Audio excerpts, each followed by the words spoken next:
विकास पुरुष म्हणून ज्यांना आपण चांदवड नगर परिषदमध्ये पाहत आलो ते म्हणजे भूषण भैया कासलीवाल। ही व्यक्ती चांदवड नगर परिषदेच्या कुठल्याही प्रभागमध्ये निवडणुकीसाठी उभी राहिली तरी ते विजय होतील असे आम्ही येथील सर्व मतदार त्यांना शुभेच्छा देतो। महेश बोराडे। महाराष्ट्रात हो घातलेल्या स्थानिक स्वराज्य संस्थेच्या पंचवार्षिक निवडणुकीच्या पार्श्वभूमीवर चांदवड नगर परिषद येथे होत असलेल्या निवडणुकीच्या संदर्भात भूषण भैया हे प्रभाग क्रमांक 5 मधून आपली उमेदवारी करत आहेत। तरी भूषण भैया म्हटले तर सर्वांच्या समोर स्वर्गवासीय त्यांचे वडील जयचंद दीपचंद कासलीवाल यांचे सुपुत्र हे असून कारण भूषण भैया त्यांच्याच पावलावर पाऊल ठेवून काम करीत आहे व करणार आहेत, करीत राहणार आहेत, कारण वडिलांचा वारसा चालू ठेवणार आहे। म्हणून या विभागातल्या सर्व बंधू आणि भगिनींनी आम्ही त्यांना भरघोस मताने विजयी करून देऊ असे प्रतिपादन महेश बोराडे यांनी केले। या घटनेचा व या विभागातला आढावा घेतला डीजे महाराष्ट्र न्यूजचे मुख्य संपादक देविदास जाधव यांनी। महाराष्ट्रामध्ये हो घातलेल्या स्थानिक स्वराज्य संस्थेच्या निवडणुकीचे सध्या सर्वत्र रणधुमाळी सुरू झाली आहे। त्याचप्रमाणे चांदवड नगर परिषदेमध्ये देखील उमेदवारांची रणधुमाळी सुरू झाली आहे। त्याच अनुषंगाने चांदवड नगर परिषद प्रभाग क्रमांक 5 मध्ये एक स्वर्गवासी जयचंद दीपचंद कासलीवाल यांचे सुपुत्र भूषण भैया कासलीवाल हे 5 प्रभाग क्रमांकामधून निवडणूक लढवत आहे।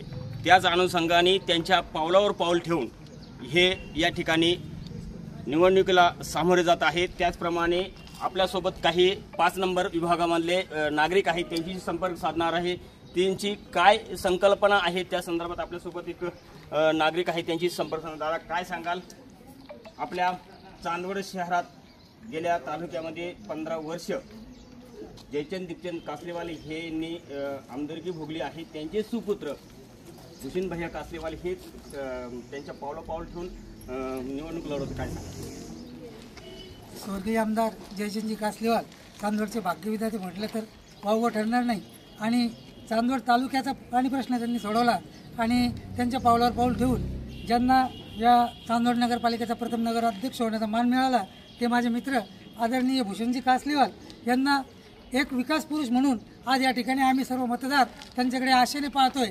या गेल्या 5 वर्षात जी कामं भैयांनी केली त्या कामाच्या आधारे भैया कुठल्याही वार्डात उभे राहिले तर प्रचंड मतांनी निवडून येतील। त्याचं कारण असे की हा चांदवड तालुका जो आहे हा पाण्यापासून अलिप्त राहिलेला तालुका होता। स्वर्गीय कासलीवाल साहेबांनी सुद्धा या तालुक्याला पाणी बांधलं आणि त्यांच्याच पावलावर पाऊल ठेवून या चांदवड शहराचा महिलांच्या डोक्यावरचा असलेला हंडा भैयांच्या विकासाच्या माध्यमातून आज खाली उतरलाय।